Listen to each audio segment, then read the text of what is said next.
My name's Mick Robson. I'm joined here tonight by PWA Zone, Bullet Club Zone, Rogue Army Zone, Jack J. Bonza. How you going, mate?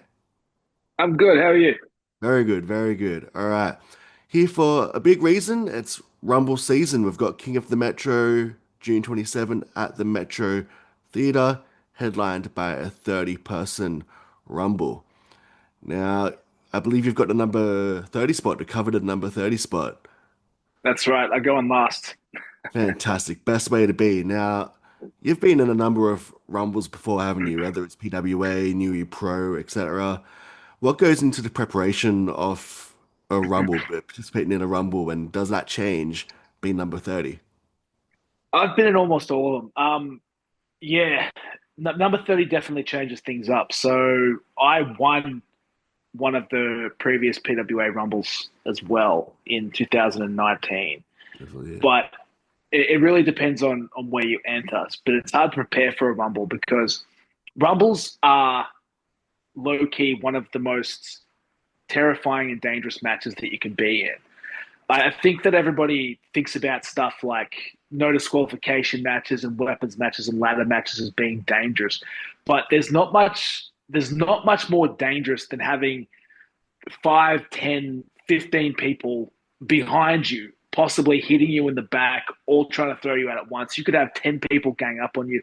And what they're all essentially trying to do is pick you up and throw you like 4 meters to the ground Absolutely. because that's the only way to win. It's a really difficult match to prepare for because if you go in first, it could be one on one. So your strategy could be to try and eliminate everybody as they come in. Or if you go in late and there are already 20 people in there, the strategy might be to stick to the side or do something like that. My strategy is always the same. I go for devastation. I hit as many people as hard as I can, as quickly as I can, and try to throw them over the top rope. I think too many guys get caught up with trying to hit people or trying to hurt people or trying to hit moves, but that's not what you've got to do. The way you win the match is by throwing them over the top rope and their feet hit the floor. So that's what I'm always trying to do at all times. Going at number 30 means that I know that I don't need to pace myself. I know that there's no chance that I'm going to have to be in there for an hour. I'm going to get in there. There might be 4, 5, 6 people left at the most. I'm going to be the freshest one. There's probably going to be someone who's been in there since the beginning. There's probably going to be somebody more recently. There could be maybe one or two guys who are a tag team who are together. But I'm going to go in fresh and I'm just going to start hitting people and throwing people over the top rope. So to quote the great Miley Cyrus, you'll be coming in like a wrecking ball straight from number 30. Miley Cyrus isn't somebody that I would ever quote in association with myself. But yes, Absolutely. Is there anyone in particular you've got your eye on in that Rumble, a certain threat that you can see in there? depends who's left, really. And it depends if there are any mystery surprise entrants or anything like that. Of the notable ones, I would definitely want to throw out Ricky South first, being the second former champion. Jessica Troy has been on a tear. If she ends up in that match, then that's definitely somebody that I'd want to be taken care of as quickly as I can. Uh, the Tuck Man, I don't know how I feel about the Tuck Man. See, he's technically part of the Brotherhood, but he's made some comments recently which lead me to believe that he might be a bit of a traitor when it Oh, comes to our stuff. But he's entering at number one as punishment, so it's not very likely that he'll end up at the end of the match. But if he's still around, he and I definitely need to have some words. so he's a traitor to the cause, is what you're saying. I'm not 100% sure. We'll see how it goes. I've got to give him another chance. So, on that, because I was going to get to that later, but since you brought it up, you have had a campaign of sorts, crusade lately. You want to stop people saying the R word, which I think's very noble. Would you care to elaborate on that? Well, it's one of the last frontiers. Um, you know, it's just it's funny because a lot of the time we'll say, hey, there's discrimination against people with red hair. And people who don't have red hair always laugh or they tease or they do whatever. People who would, for any other cause of discrimination, would be right there at the heart of it. Just laugh. They like to chant the word that they shouldn't be allowed to say. Hmm. But every redhead person knows that it's true.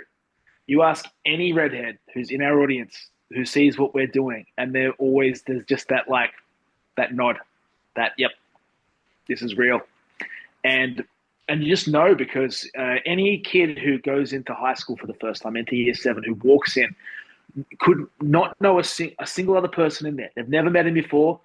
They have no idea what his personality is like. He walks in, they see the hair, he immediately gets labeled. He immediately gets teased. He immediately gets bullied. He immediately gets put down, Yeah, or she.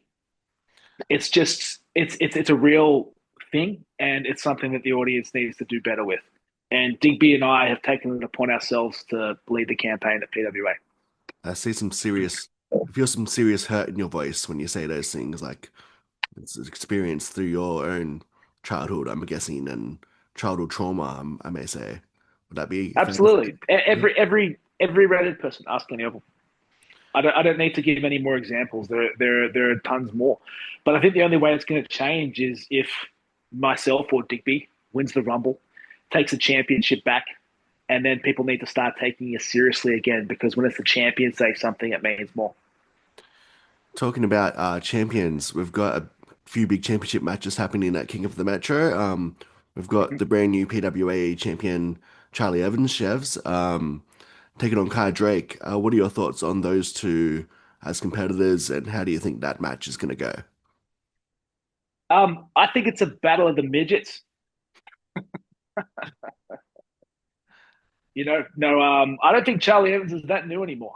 With North Shore Wrestling behind her, she's spent a lot of time in England, and she's been doing a lot of things. She came back and she's been very, very effective, very, very powerful. Kai Drake, though, at the Coliseum tournament last year, he was a bit of a dark horse entry. Nobody really thought much of him, but then by the time that tournament was done, Kai Drake could have been one of the winners. Yeah. So it's very easy to see how he's gotten himself back into a championship match with one little caveat. There's just one problem with this whole thing, Oh yeah. and that's that in order to win the number 30 spot in the Rumble, I had to go into an over the top rope battle royal match at a PWA event. There Sure. were six competitors in that match, and we had to all try and throw each other over the top rope. And whoever won that match got entered into the number 30 spot at the Rumble. Yeah. The person who wins the Rumble, if you go in at number 30, you have an advantage to win, but you're not necessarily going to win. Sure. The person who wins that Rumble gets a championship match against Charlie Evans or whoever is still champion. Yeah. Kai Drake was one of the guys that I threw over the top rope. So he skipped the line. He lost a match that I won in order to advantage yourself to help win another match that you have to win in order to get a title shot. He lost the match before the match to get the match. He lost that one and he's still given the title opportunity. Would that have happened to him if he had red hair? Discrimination. It's. I think you've got a case here. Management needs to think about their choices here. I think, to be I honest, can't think of any other explanations. So absolutely. it's Should be a hard-hitted match though. However it it's a goes. difficult thing, but it'll definitely be a great match. I actually can't pick a winner. I think the only deciding factor will be North Shore Wrestling. I think Kai Drake's main thing he needs to focus on, besides getting past Charlie Evans, which is going to be difficult enough, I think he also needs to worry about Sam Osborne and Will Keatis in the corner. And that could be the deciding factor. So if he doesn't have a strategy for taking care of them, and Lord knows he's dumb as a stump, so he probably won't, I think he might be in some trouble. Also, there's that new member of North Shore Wrestling, Jack Osborne. He could be a factor as well. He's so quiet that you almost forget that he's there until he hits you. You ever get up close to that guy? He has the biggest hands you've ever seen in your life. He's a big dude. He's even bigger in real life, and then he gets a hold of you, and it's like Shrek or something. So yeah, he's definitely very dangerous. It'll be interesting to see what he does moving forward. I watched that scene recently, from Shrek, the wrestling scene, and apparently Mansoor said he was a bad worker or something, casting shade on Shrek. Hey, he won. You know, All it counts at the end of Shrek the day, won. wins, checks and championships. He got it done. That's the way you do it. So you can't fault Absolutely. him too much. going to other championship matches, we're still sticking with some of the smaller guys apparently on this card, but we've got the Soul of PWA Championship, Robbie Eagles, who's had a death grip on that Soul of PWA Championship for over a year, taking on That's Michael because he keeps Spencer. running to Japan with it. It's Yeah, I difficult don't to know. lose a title when you never defend it because you're never at home. Always on But holidays apparently.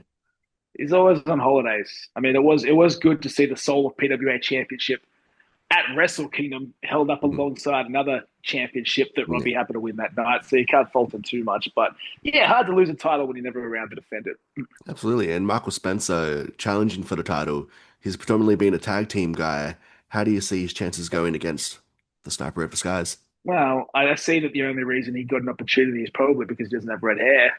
Also, didn't have to enter the Rumble. You know, you enter the Rumble, you don't have to challenge Charlie Evans. You could challenge Robbie Eagles, or I suppose, I not that it's ever happened before. I think you could probably challenge for the tag team titles too. You get your choice at a championship match if you win that Rumble. But yeah, Michael Spencer again. I guess he must have just earned an opportunity. He didn't win a match to get into a match, but yeah, but no, he's probably been slept on for a lot of years though. Michael Spencer, he's very good, and he's another guy. I think a lot of the time in wrestling, you see people who talk a lot Yeah, tend to get more notice. And even when you get the guys who are a bit quieter, but still get the wins and still are effective in the matches,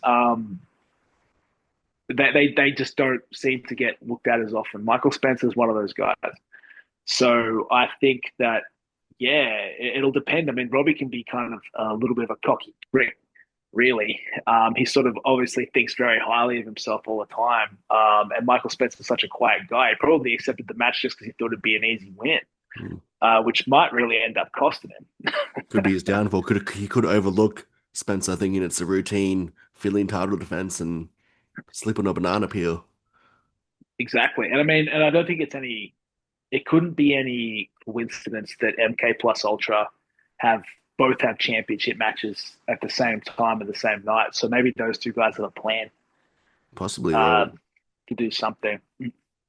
And is it possible that they could pull double duty and also work in the Rumble? Just possibly. That's perfectly possible, though. Again, I'd have to put a red flag down on the fact that a guy who got a championship match had just lost the championship match and then gets another shot at a championship match that same night after not having to earn it the same way that I did Mm. on the same Emphasis on red thing. flag. But you've got to keep throwing it out there. But the other thing is too, I mean, if Michael Spencer beats Robbie Eagles might end up in the match. Absolutely. And what a game So changer that could be. it would be. I mean, hopefully Spencer's done enough to put him out of commission, so it wouldn't be too bad. But at the same time, we're still talking battle of the midgets here. You know, like Robbie Eagles. Robbie Eagles might be good when he can 450 flip and nail somebody's knee and get them to tap out or do whatever they're going to do. But at the end of the day, I could be tapping out all day. He can try to jump to the top rope all he wants. He has to physically pick me up and put me over the top rope. That's Much not easier that's said not than that's done. not easy for somebody who's going to be 40 kilos lighter than me to do. So 100%. we'll see how we go. And I guess lastly for the smaller division, we've got the tag team titles. Velocity's taking on the Black Backslide Girls. How do you see that one Smaller fighting? division. You've had a lot of the Velocities in the past, a lot of experience. How do you You see know, it? I almost think like they shouldn't be talking about weight divisions right now. They should be talking about the redhead division and the non-redhead division. You know, it just feels like one division has to work so much harder than the other division. But yeah, I don't know about the velocities with the backslide girls. It's interesting. I think like there's a Bruce Lee quote that I always loved, and he says he doesn't fear the man who's practiced 10,000 kicks one time each. He fears the man who's practiced one kick 10,000 times. Absolutely. When you have the backslide girls who are so confident in what they're doing that they announce it in their name, if they hit a backslide, you can't kick out of it. Nobody's kicked out of it. Yeah, Nobody's done it yet. It's virtually impossible. So the velocities can be all over them, but these experts in backslides just need to catch one backslide once, and the match is over. it just takes three So seconds.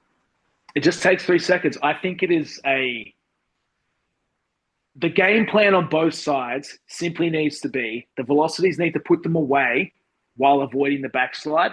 So they need to do it as quickly as they can, and they need to do everything they can to dodge that pin. And the backslide girls just need to stick to what's working. They need to stay in control. They need to do what it is that they do, and they need to get that backslide. And that's what Absolutely. it really comes down to. Are they going to get the backslide or they're not going to get the backslide? If they get the backslide, is the other partner going to be able to break it up in time? Yeah. That's really what the whole match is going to come down to. It sounds simple, but it is really an incredibly difficult and complicated thing. So they're champions for a reason. It can be dangerous. It's the old KISS principle. Keep it simple, stupid. They just gotta keep it to what they know. When it works, it works. That's it. Just back to the Rumble match for a second. We've heard a lot from Will Keatis recently, calling out Karl Stefanovic of all people. Recently, Well, you hear for a a lot long from Will time, in fact, Canis all the I guess he's time. brought back the If beef. But anybody ever learns to hit a mute button on the Goober report, they need to teach me how to do it. That guy never shuts up. Um, but with Karl Stefanovic, yeah, well, maybe Karl Stefanovic will be one of the people I have to throw over the top rope at the Rumble. well, we've seen a few outsiders being in the Rumble before, or in PWA before. We've seen Lockie McIntyre be in the Rumble. We've Mhm. seen James Graham come into PWA. How do you Yeah, think Karl Stefanovic would go in a PWA ring? poorly. I don't think he would do very well at all, based on what I've seen from him. But unlike other people, I don't discriminate, so I will hit him just as hard as I would hit anybody else. But I think Will Keatis is the one who has a problem with him. Absolutely. So, but you never know those factors. Like we're talking about stuff with Kai Drake, who has to worry about North Shore Wrestling. What if North Shore Wrestling is trying to interfere and Karl Stefanovic comes out and helps their K Plus Ultra? That's a bit of shock of the century. I think it might surprise him enough that Kai Drake might have an opening. I mean, if Stefanovic comes out, we could hear Rose and Gale on commentary going, "Whose side is he on?" Incredible third man. Oh, Um, Jesus. from that, we've talked enough about other people and other matches. What about yourself? For anyone who might be watching PWA for the first time with King of the Metro or coming to the show for the first time, what can first-time fans expect from Jack Bonza? Uh, they can expect me to win. It's not pretty. I don't feel the need to be nice. I'm there to wrestle. I'm not there to sell merchandise. I'm there Yes. to make money, and I'm there to help other other gingers, other redheads with the cause. Um, and I'm there to become champion in order to help myself do all those things. Absolutely. Sounds good. Obviously, you've got a very hard-hitting style. I don't want to say the word inspiration because I feel like you're a man that wouldn't be inspired by anyone else, especially. But what would be an influence from growing up or training any other wrestlers that have sort of influenced you and your style? I've always been I've always been more of a fan of effectiveness than anything else. If it's stupid but it works, it's not stupid. Sure.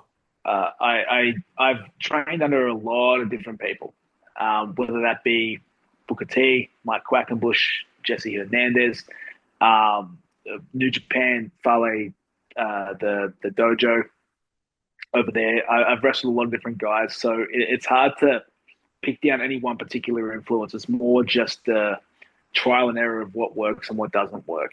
I do like to go and see how a lot of like Kurt Angle would work, or a lot of William Regal or Fit Finley. Yeah. I think people know Finley as the shillelagh guy with Hornswoggle running around, and that's sort of more what he's known as. If you go back and actually watch what he was like in the '90s Old and WCW and '80s, Regal. before then, Yeah. go back to Germany, go back to the UK, the UK stuff. All those British wrestling guys, they knew how to wrestle because they didn't mess around.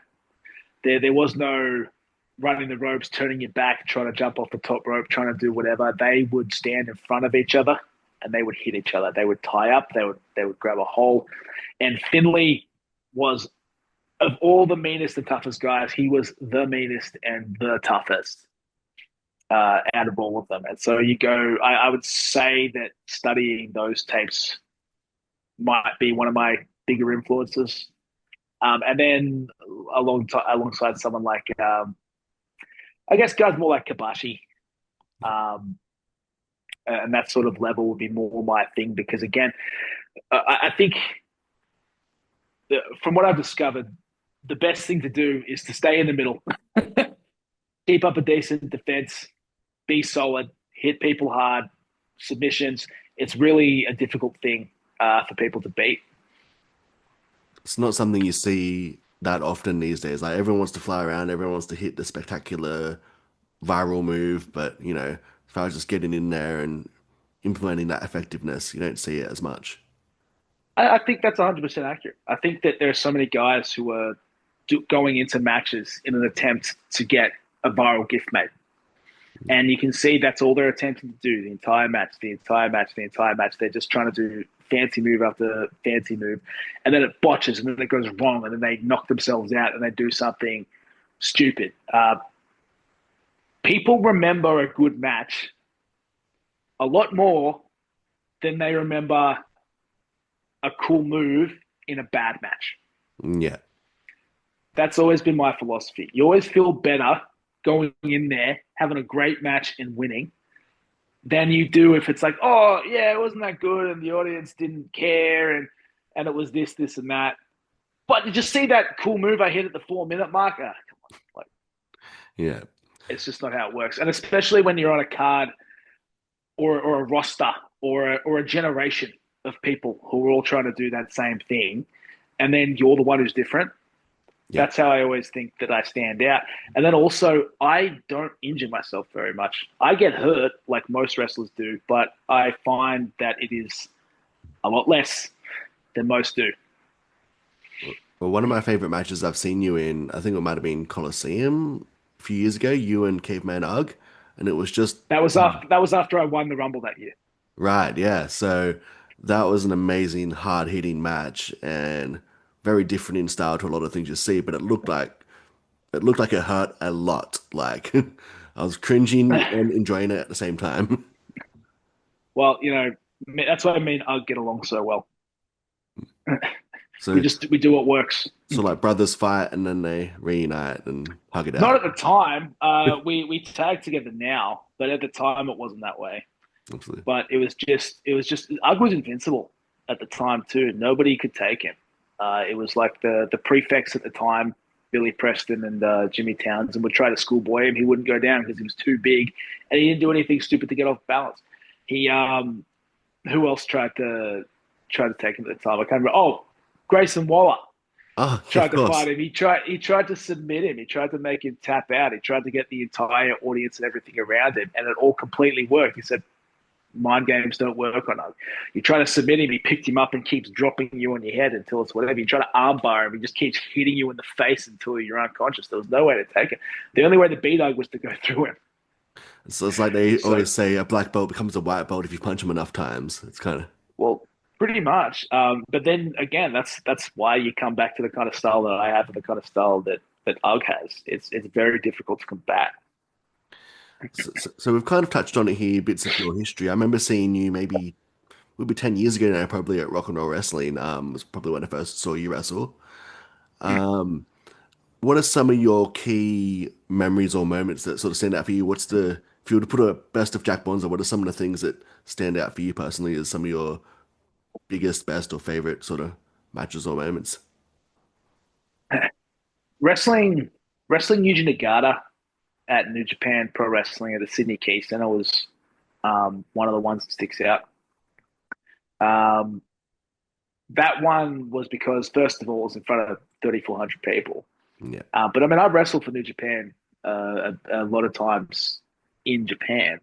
But my goal and my dream and everything has always been to make wrestling big in Australia. yeah, It's good to travel to America and Japan and learn and get more exposure and even and make money and have a career and stuff if that's your goal. But I like living here. I like Australian culture. My family is here. Excuse me. And but I'd like to keep wrestling. yeah, So to me, making it bigger here is a bigger deal. So being in uh, a venue like the Key Center in front of 3,400 people, which was the capacity, against a world class opponent, with all the staging and the videos and the fanfare and all that kind of thing coming out. That was a big thing for me because that's what I want here all the time. And it just sort of showed that we can do it. It Can be was New done. Japan. It wasn't just Australians, but there are people there, Yep. and I was there.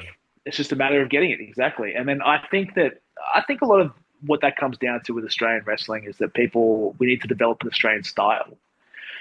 I think if you pay attention to pro wrestling enough, you start to understand there's an American style, there's a British style, there's a Japanese style, but pro wrestling is a reflection of the current culture. So American style pro wrestling like WWE or whatever is very American. British strong style or whatever you want to call it is very British. Japanese strong style is different. Or I shouldn't keep saying strong style, but Japanese style wrestling is very different because they're more team based, they're more culture based, they're less about themselves, they're more about pride, and they're more about that kind of thing. Whereas American wrestling is more about respect and then sympathy when you're downtrodden and all that kind of stuff. And then British style wrestling has just it's very neat, it's very proper Yep. in times, but then it can also be grimy and cockney and down and dirty and has a touch of humor to it, Kind of goes both ends of the which is spectrum. well, it's because Americans are like that. It's because Japanese people are like that. It's because British people are like that. The wrestling reflects the people. Yeah. So when we develop an Australian style, we need to work out what is different about Australian culture that we can start to implement there. And then that's what will appeal to Australian fans and get us to the point where we can be mainstream here. Talking about That's what I getting think. mainstream, we've had a lot of evolution of PWA over the recent years. Mm. In terms of where the venues have been, like when I first started coming to shows, it was RSLs. Now you're running the Metro. Also, like you're doing a lot of expansion as far as going to places like Combank Stadium to be the pre-show entertainment for the Tigers. How does all those things come about? And obviously the goal is to get more eyes on Australian wrestling and PWA, but how did that all come to fruition? The the more people we can get to events, the better. And it sounds silly, but the thing about pro wrestling from the outside in is that everybody has a preconceived notion of what pro wrestling is. It's always, if they're not already pro wrestling fans, it's that kid stuff, that fake fighting, that whatever. It's that different thing. Anybody who we can drag in front of us at a PWA event immediately goes, "That wasn't what I thought that was. That's so cool. I've got to keep coming back." And if you just keep doing that with enough numbers, eventually you get somebody who has a connection to an NRL team as the West Tigers who goes, "Oh, you want help? Let me try to organize this at West Tigers." Eventually you get a band promoter who goes, "This is awesome. Imagine putting this in this thing. Is that something you guys would consider?" Like, somebody who works for a marketing company goes, "Holy crap, that was great." Somebody who's a videographer goes, "I can help with this," because they want to become part of it, because Yeah, they want to become part of the culture. And so for us, it really is just about putting forward the highest quality events, doing it consistently, and then just trying to make it fun and trying to make it Australian, and then just trying to keep our hands and arms open to whoever wants to come in and whoever can be part of it, who can do something to contribute. So I think if you stay open to those opportunities, then they eventually start to come if you keep doing good things. absolutely. Um, we've sort of run out of time here a little bit, but just before we wrap up, what's something outside of wrestling, outside of PWA, what do you like to do in your free time? What's something that Jack Bonza enjoys when he's not in the ring caving in chests? Uh, uh, so much of my time is dedicated to pro wrestling or exercising or training or cross training in jiu-jitsu or doing stuff like that. But I do like to read. I do like to watch movies. One of the things I've been doing recently is I've been challenging myself not to watch the same boring TV shows, not boring, but comfort TV shows over and over again. I've been trying to watch new movies. So I've been watching 4 or 5 movies that I've never seen before all week. So I've watched the Maltese Falcon from the 1940s. I watched the 70 Year Itch, which was the Marilyn Monroe movie where she did the whole skirt down thing because I Oh, was curious nice. about what that was like. I watched the Indiana Jones trilogy. Nice. I still need because to I've watch never that. seen them before. Yeah, oh, that was me too. So I'd Yeah. never seen them before. So I'm like, I should probably see Indiana Jones, at some point so I can understand it. So that's something I've been doing lately a lot in my spare time, and yeah, reading lots of different books and studying and uh, volunteering at the Rural Volunteers Fire Brigade. Oh, Just fantastic. doing lots of stuff like that. So yeah, Very busy man, and you keep a big schedule and manage to do a lot. So kudos to you. thank you. And just to sort of wrap up then, on two levels, I'm wondering what future plans are both for you, and also for PWA. So obviously immediate future is the Rumble, but sort of bigger picture beyond that, what do you see both for you and PWA? I mean, for me, currently Digby and I are we're not being secretive. We've sort of touched and started, but we are going to launch a proper campaign to start making a real difference about the discrimination against redheads, the Brotherhood of Redheads Against Negative Ginger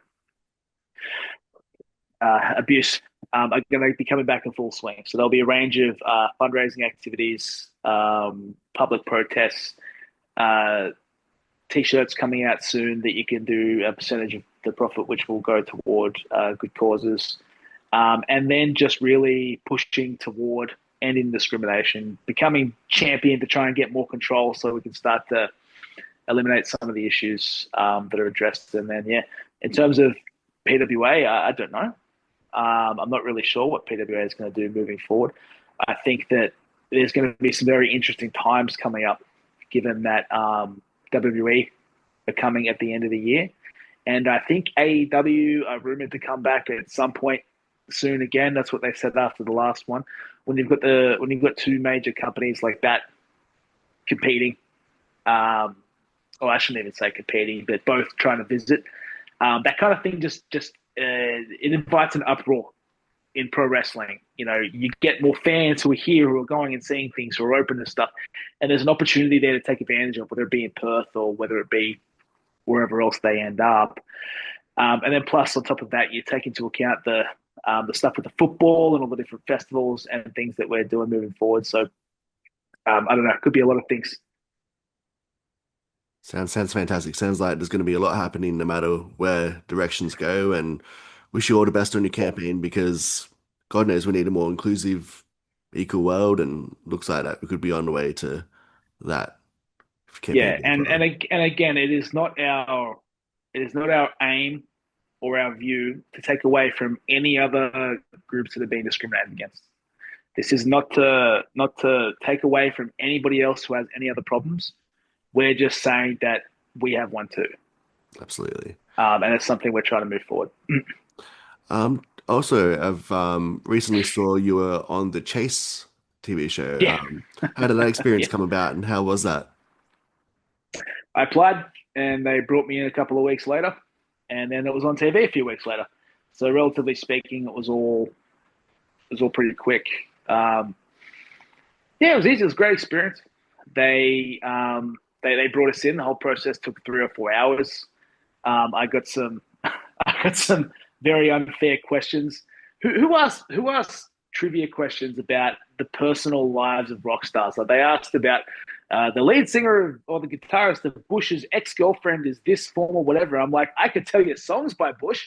I don't know anything about who they were dating at any given period of time. But no, other than that, it was yeah, it was a good experience. It was lots of fun. It was fun seeing Larry Ender, the guy I've been watching on The Price is Right since I was a little kid, Same, yeah. and meeting him in real life. So yeah, that was real cool. It's always good. Again, I mean that's the whole thing about Australian wrestling is we just need people to know we're here. We need to drag them in front of our shows so we can do it. The more people or wrestlers, you know, to every wrestler out there, the more publicity you can get where you get in front of a camera like the Chase or any other TV thing and say, hi, I'm XYZ. I'm a professional wrestler. Go and look at our pro wrestling locally. The more all of us can collectively start doing that, the better off everyone's going to be. It's all about awareness and brand awareness. Awesome. I love the passion in your voice when you say that. It sort of warms my heart as a fan of Aussie wrestling to see. Criticizing other wrestlers and telling them what to do. It's what I'm passionate about. Sounds good. We are running on our last few minutes of the Zoom thing before it cuts me off because I'm too cheap to pay for Pro. Um, So, just lastly, is there anything you'd want to tell the fans, the general audience, before we wrap up? Don't say the word. I've avoided all interview out of respect, and I'll continue to do You so. should avoid it your entire life out of respect. Thank you. Absolutely. Thank you so much for your time, Jack Bonza. I'll see you at King of the Metro, June 27 at the Metro Theatre. Thanks very much for your time and good luck. You're welcome. Thanks.